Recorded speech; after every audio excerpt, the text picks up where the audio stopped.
Josephine Calloway n'avait jamais eu l'intention de tomber amoureuse dans le Wyoming. Elle était venue à Laramie au printemps de 1878 pour échapper à un avenir qui ressemblait à une prison.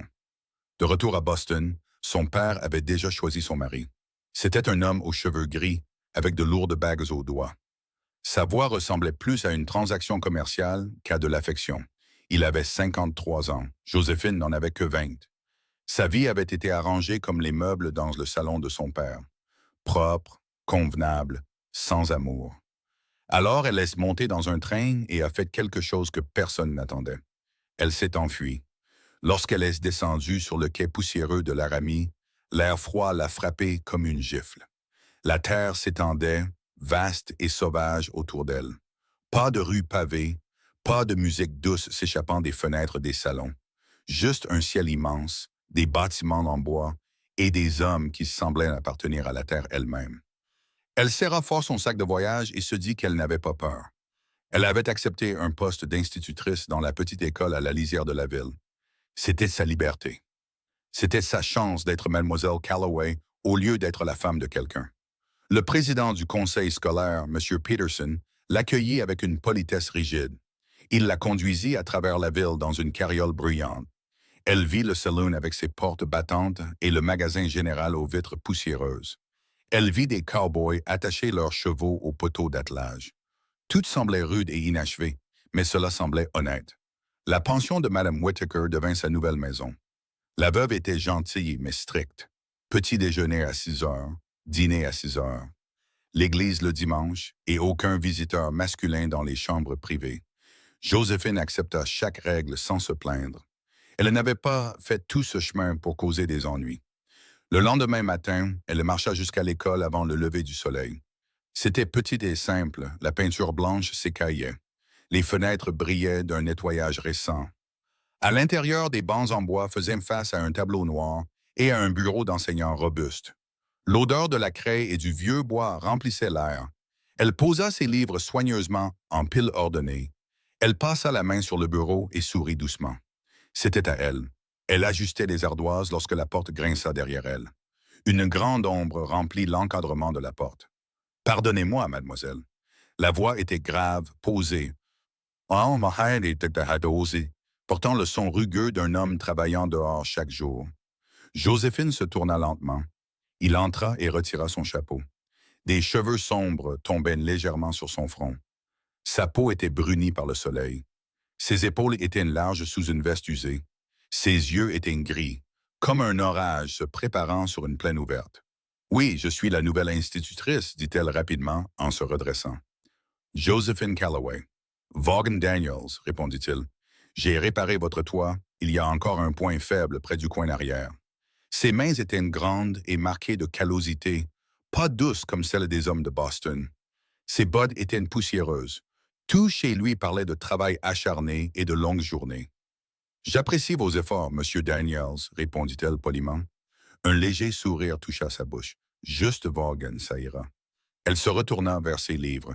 Je préfère les appellations convenables. Un petit rire grave lui échappa. Les gens de la ville, dit-il. Vous êtes loin de Boston. Ses doigts s'arrêtèrent. C'est ma maison maintenant, répondit-elle fermement. Quelque chose changea alors dans son expression.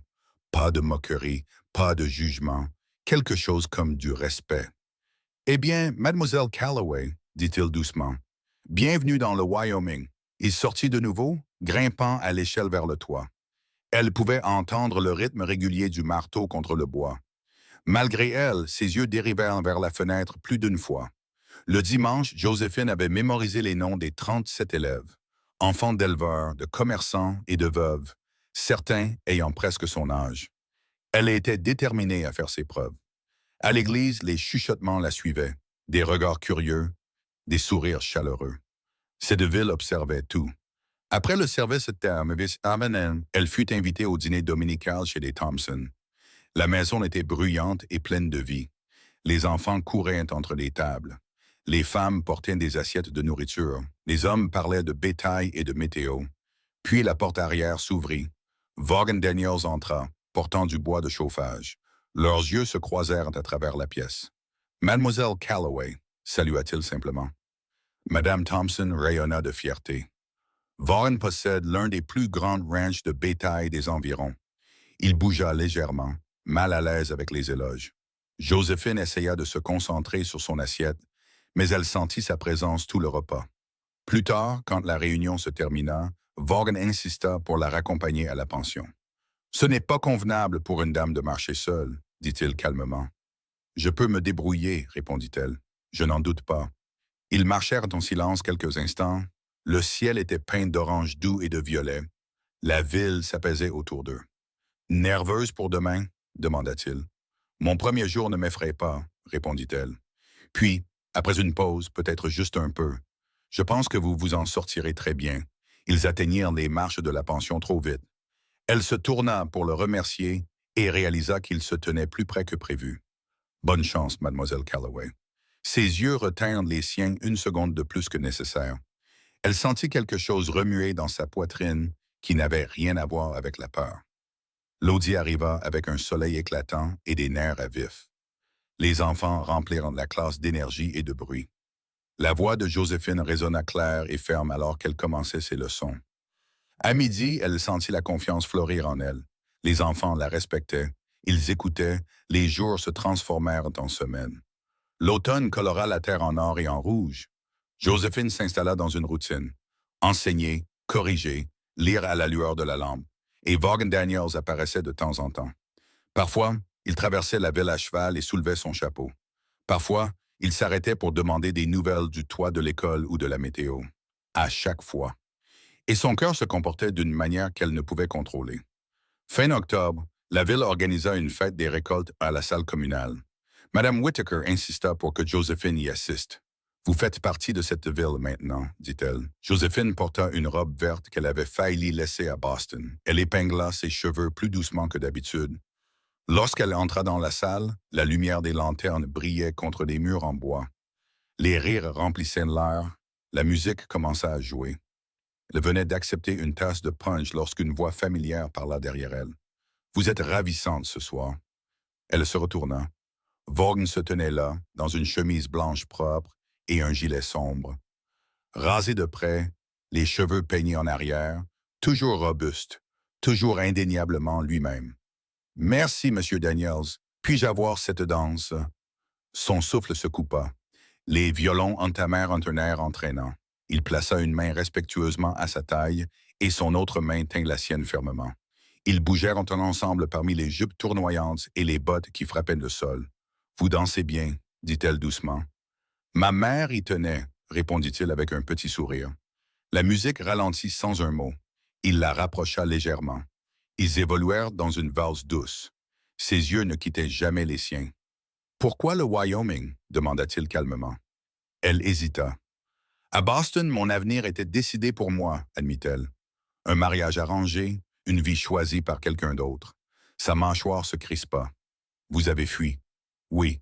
Courageux. Nécessaire. » La danse se termina, mais ils restèrent proches l'un de l'autre pour le reste de la soirée. Ils parlaient, riaient, partageant des morceaux d'eux-mêmes. Lorsqu'il la raccompagna ce soir-là, les étoiles scintillaient au-dessus d'eux comme de l'argent éparpillé. Aux marches, il prit sa main. « Puis-je vous rendre visite officiellement? » « J'aimerais beaucoup. » Il sourit lentement. « Bonne nuit, Joséphine. » C'était la première fois qu'il prononçait son nom de cette façon. Doux, personnel, et cela resta avec elle longtemps après qu'elle eut fermé la porte de sa chambre. Elle ne savait pas alors que le chemin qu'elle avait choisi l'amènerait bien plus loin que la liberté. Il l'amènerait à un moment qu'elle n'oublierait jamais. Le moment où son premier baiser serait volé. L'hiver n'arriva pas doucement à Laramie. Il vint avec un vent coupant et des ciels qui semblaient lourds de menaces. La première neige tomba début novembre, couvrant les plaines d'un drap blanc silencieux. L'école devenait plus froide chaque jour. Joséphine arrivait tôt pour allumer le poêle. Avant que ses élèves n'arrivent en tapant des pieds, les joues rouges et les doigts gelés. Vaughan commença à passer plus souvent sous prétexte de vérifier les fenêtres et de renforcer les cadres de porte. Il ne restait jamais longtemps. Mais sa présence remplissait la petite pièce d'une manière qui rendait sa respiration difficile. Un samedi matin, Joséphine arriva et le trouva déjà à l'intérieur, marteau en main.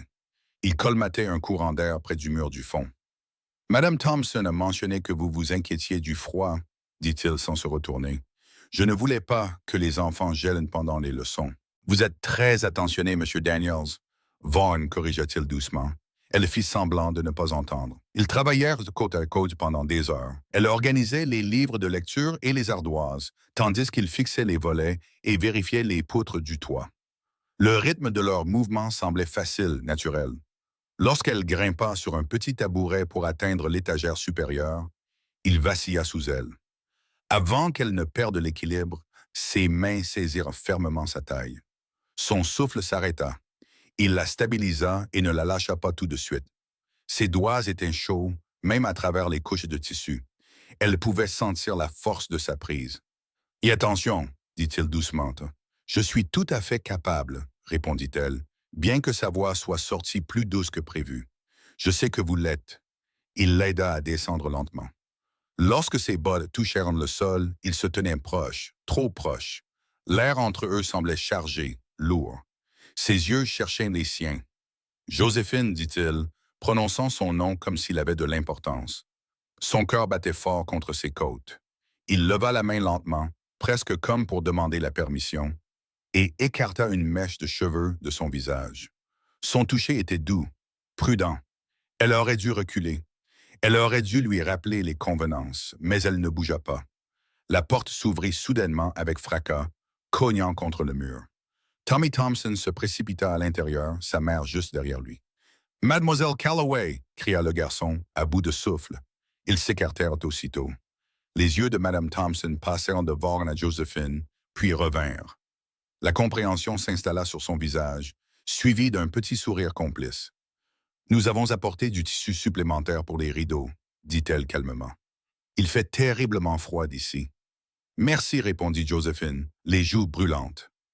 Vaughn s'éclaircit la gorge et s'éloigna pour rassembler ses outils. Cette nuit-là, Joséphine resta éveillée dans son lit étroit à la pension, fixant le plafond. Son esprit rejouait le moment encore et encore. La sensation de ses mains, la façon dont il avait dit son nom. À Boston, une telle proximité aurait été scandaleuse. Ici, cela semblait inévitable. Décembre arriva avec une dureté que personne ne pouvait ignorer. Des tempêtes de neige déferlaient sur les plaines sans avertissement. Les éleveurs travaillaient de longues heures pour protéger leur bétail.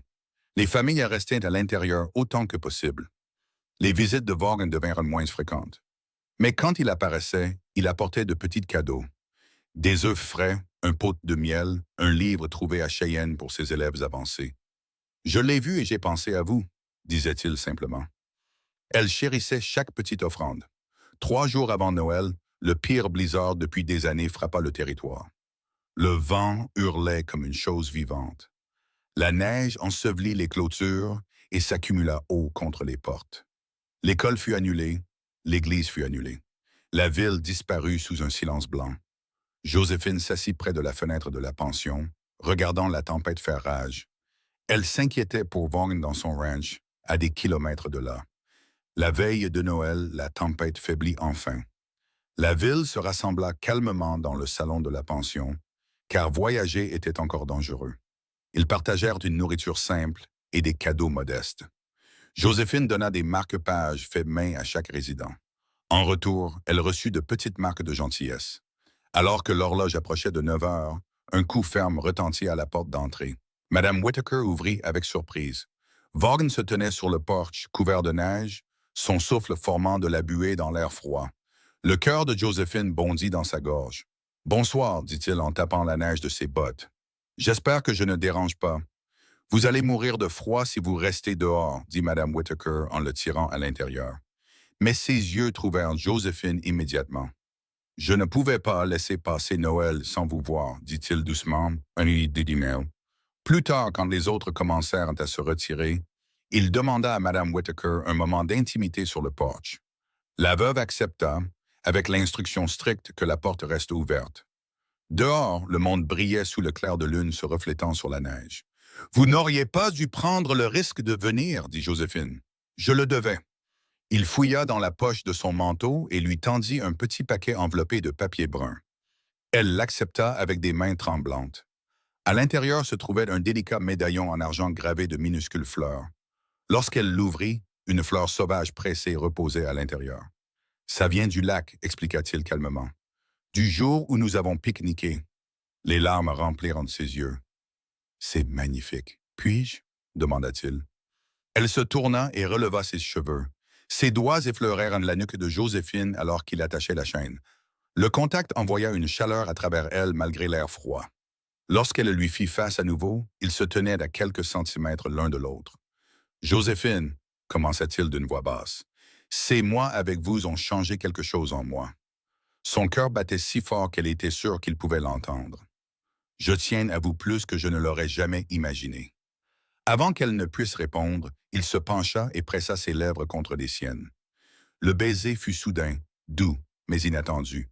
Ses yeux s'écarquillèrent sous le choc. Son corps se figea. Lorsqu'il se recula, il vit des larmes se former dans ses yeux. « Je suis désolé, dit-il rapidement. Je n'aurais pas dû prendre cette liberté. » Elle secoua la tête, cherchant ses mots. « C'était mon premier baiser, chuchota-t-elle. Il la fixa, surpris. « Votre premier? » Elle hocha la tête, embarrassée. « À Boston, les jeunes dames ne font pas ça. » Sans qu'elle ait besoin d'expliquer, la compréhension apparut sur son visage. Il s'approcha de nouveau, plus lentement cette fois. « Je suis désolé que c'était précipité, » dit-il doucement. « Cela aurait dû être quelque chose digne de mémoire. » Il leva la main et caressa sa joue tendrement. « Laissez-moi vous montrer ce que l'amour est censé faire ressentir. » Cette fois, quand il l'embrassa, c'était différent. Il bougea lentement, lui laissant le temps de respirer, de choisir. Ses lèvres étaient chaudes et sûres. Son bras s'enroula autour de sa taille, l'attirant plus près sans forcer. Les mains de Joséphine tremblèrent avant de se poser légèrement contre sa poitrine. Elle sentit le battement régulier de son cœur sous ses paumes.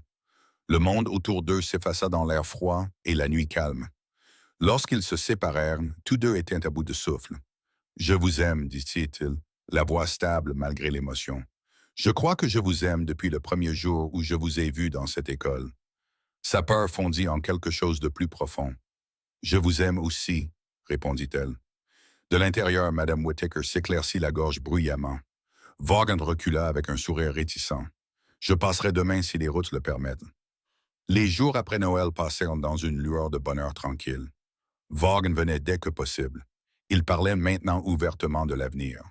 La veille du Nouvel An, la ville se rassembla dans la salle paroissiale. La musique et les rires remplissaient la pièce. Près de minuit, Vaughan conduisit Joséphine dans un coin tranquille. « J'ai quelque chose à vous demander, » dit-il sérieusement. Elle sentit son pouce accélérer. « Je n'ai pas de richesse, » continua-t-il. « Mon ranch est encore en développement. La maison est petite. » Elle serra ses mains. « Cela n'a pas d'importance. Je vous aime, Joséphine. Voulez-vous m'épouser? » Sa réponse vint sans hésitation. « Oui. » La joie illumina son visage alors qu'il la serrait contre lui. Autour d'eux, la ville comptait les dernières secondes de l'année. Lorsque minuit sonna, ils scellèrent leur promesse par un baiser, sous les cloches et les acclamations. Joséphine croyait que son histoire se déroulait exactement comme elle le devait. Elle ne savait pas encore à quel point le bonheur pouvait être fragile, ni à quelle vitesse l'amour pouvait être mis à l'épreuve. Le printemps arriva lentement dans le Wyoming, mais quand il vint, il changea tout. La neige fondit en ruisseaux impétueux. Les fleurs sauvages poussèrent à travers la terre froide. Les plaines passèrent du blanc au vert presque du jour au lendemain. On aurait dit que la terre elle-même se réveillait. Joséphine et Vaughan se marièrent en avril dans la petite église blanche au centre de Laramie. Toute la ville y assista. Des éleveurs en chemise propre, des mères avec des bottes furées, des enfants chuchotant et souriant depuis les premières bancs. Joséphine portait une robe blanche simple avec de la dentelle le long des manches. Des fleurs sauvages reposaient dans ses cheveux au lieu de bijoux. Elle n'avait besoin de rien de plus. Lorsqu'elle remonta l'allée, Vaughan l'attendait, les yeux pleins de quelque chose de stable et de sûr. Il ne la regardait pas comme une chose fragile à posséder. Il la regardait comme son égale. Lorsque le prédicateur les déclara mari et femme, Vaughan l'embrassa doucement, lentement, avec soin. Pas précipité, pas volé. La ville applaudit et acclama. Joséphine ne ressentait aucune peur, seulement de la certitude. Elle emménagea dans la maison du ranch une semaine plus tard. C'était plus petit que la maison où elle avait grandi, mais c'était chaleureux. Des planchers en bois, une cheminée en pierre, un porche qui donnait sur des terres infinies. Les premiers mois de mariage ne furent pas parfaits. La vie au ranch était plus dure qu'elle ne l'avait imaginé. L'aube arrivait tôt. Certains matins, Vaughn était parti avant le lever du soleil. Les tempêtes pouvaient changer les plans dans un instant. Le bétail tombait malade. Les clôtures se brisaient. L'argent ne rentrait pas toujours comme il le fallait. Il y avait des nuits où Vaughn entrait où on rentrait épuisé, les épaules de ce lourdes du poids des responsabilités. Joséphine apprit à lire les lignes de son visage. Elle apprit quand parler et quand s'asseoir simplement à côté de lui. Mais à travers chaque défi, il n'éleva jamais la voix contre elle. Il ne la traita jamais comme inférieure, ne la fit jamais se sentir petite. Il écoutait. Et Joséphine, qui avait autrefois fui une vie choisie pour elle, réalisa qu'elle en construisait une maintenant, côte à côte avec un homme qui respectait sa force. Elle termina le trimestre scolaire avant de démissionner. Les enfants pleurèrent quand elle leur dit qu'elle n'enseignerait plus à plein temps. Plusieurs parents demandèrent si elle continuerait les leçons en privé. Je le ferai, promit-elle. L'éducation avait été sa liberté. Elle ne la laisserait pas disparaître. À l'été, le ranch ressemblait plus à un foyer que tout autre endroit qu'elle avait connu auparavant. Elle chevauchait aux côtés de Vaughn pour vérifier les clôtures. Elle apprit les noms des ouvrières du ranch. Elle tenait des registres précis des fournitures et des dépenses. Certains soirs, il s'asseyait sur le porche, regardant le coucher de soleil s'étendre sur les plaines, un rouge et un or profond. Un de ces soirs, Vaughan la regarda d'un air pensif. « Des regrets ?» demanda-t-il. Elle savait ce qu'il voulait dire. Boston, la vie qu'elle avait laissée derrière elle, le confort, la sécurité. Joséphine posa sa tête contre son épaule. « Pas un seul, dit-elle sincèrement. » Il embrassa doucement sa tante. Pourtant, toutes les histoires ne restent pas calmes pour toujours. Tard cet été-là, une lettre arriva. L'enveloppe portait l'écriture familière de son père. Ses mains tremblaient en l'ouvrant. Le message était court. Il avait entendu parler de son mariage. Il avait appris qu'elle vivait dans un ranch de bétail dans le territoire du Wyoming. Ses mots étaient tranchants et froids. Il la traitait d'insensée. Il disait qu'elle avait gâché son avenir pour une vie imprudente parmi les cow-boys. Il la prévenait que les épreuves viendraient, que l'amour s'efface, qu'elle regretterait son choix. Joséphine plia la lettre lentement. Pendant un bref instant, un vieux doute essaya de se glisser dans son cœur. Ce soir-là, elle montra la lettre à Vaughn. Il la lut une fois et la rendit calmement. « Je ne prétendrai pas que cette vie est facile, dit-il. Il y aura des années où nous lutterons, des années où la météo ou les marchés se retourneront contre nous. » Il s'approcha et prit ses mains. « Mais je ne vous ferai jamais sentir piégé. Si jamais vous souhaitez partir, je ne vous retiendrai pas. » Les larmes remplirent ses yeux, mais ce n'étaient pas des larmes de peur. « Ils ont essayé de décider de ma vie une fois auparavant, » dit-elle doucement. « Je vous ai choisi, je vous choisis encore. » Il passa son pouce sur sa joue. « Vous méritez un amour donné librement, dit-il. » Elle se souvint de la nuit sur le porche, dans la neige, le premier baiser qui l'avait surprise, le second qui lui avait appris quelque chose de plus profond. L'amour n'était pas une question de contrôle, c'était une question de soin. L'automne revint, peignant la terre de couleur chaude. Joséphine commença à sentir un changement tranquille dans son propre corps, une fatigue qui persistait, une douceur qu'elle n'avait jamais connue auparavant. Un soir, alors qu'il regardait le soleil plonger sous l'horizon, elle plaça doucement la main de Vaughn sur son ventre. « Il y a quelque chose que je ne vous ai pas dit, dit-elle. » Il la regarda avec inquiétude. Elle sourit à travers des larmes nerveuses. « Nous ne sommes plus seuls. » Pendant un battement de cœur, il ne bougea pas. Puis la compréhension apparut sur son visage. « Vous êtes certaine? » Elle hocha la tête. L'homme le plus fort qu'elle connaissait refoula son émotion. Il la tira dans ses bras et la tint avec précaution, comme si elle était précieuse. « Notre enfant, » chuchota-t-il. « Notre enfant, » répéta-t-elle. Les mois qui suivirent furent remplis de préparatifs. Vaughn agrandit légèrement la maison, ajoutant une petite pièce près de la leur. Joséphine cousait de minuscules vêtements à la lueur de la lampe. La ville se rallia autour d'eux avec des cadeaux et des conseils. Madame Whittaker visitait souvent, offrant des conseils avec une autorité tranquille. Madame Thompson apportait des couvertures supplémentaires et des histoires de son propre premier enfant. Par un matin froid du printemps suivant, Joséphine donna naissance à une fille. La douleur fut féroce, les heures longues.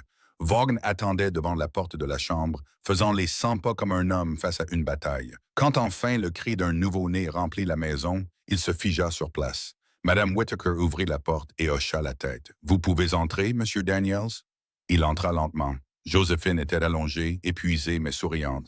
Dans ses bras reposait un petit paquet enveloppé de tissu blanc. Vaughan s'approcha comme s'il avait peur de briser quelque chose de fragile. « Elle a vos yeux, » chuchota Joséphine. Il baissa les yeux sur le petit visage et sentit quelque chose en lui changer pour toujours. « Elle a votre force, » répondit-il. Il se pencha et embrassa doucement le front de Joséphine. « Merci, dit-il, la voix chargée d'émotion. À ce moment-là, Joséphine comprit quelque chose clairement. Si elle était restée à Boston, elle aurait peut-être vécu une vie confortable. Mais le confort sans amour aurait vidé son esprit. Ici, la vie n'était pas toujours simple, mais elle était réelle. Des années plus tard, quand leur fille fut assez grande pour demander comment ils s'étaient rencontrés, Joséphine souriait doucement et regardait Vaughan. « Elle s'est enfuie pour trouver sa liberté, » disait-il. « Et il m'a montré ce que l'amour fait vraiment ressentir, » ajoutait Joséphine. Parfois, lors des soirées tranquilles, Vaughan se penchait encore et l'embrassait lentement, de la même manière qu'il l'avait fait sur ce porche enneigé il y a longtemps. Jamais précipité, jamais pris sans soin. Son premier baiser avait peut-être été inattendu, mais l'amour qui a suivi a été choisi chaque jour. Et cela faisait toute la différence.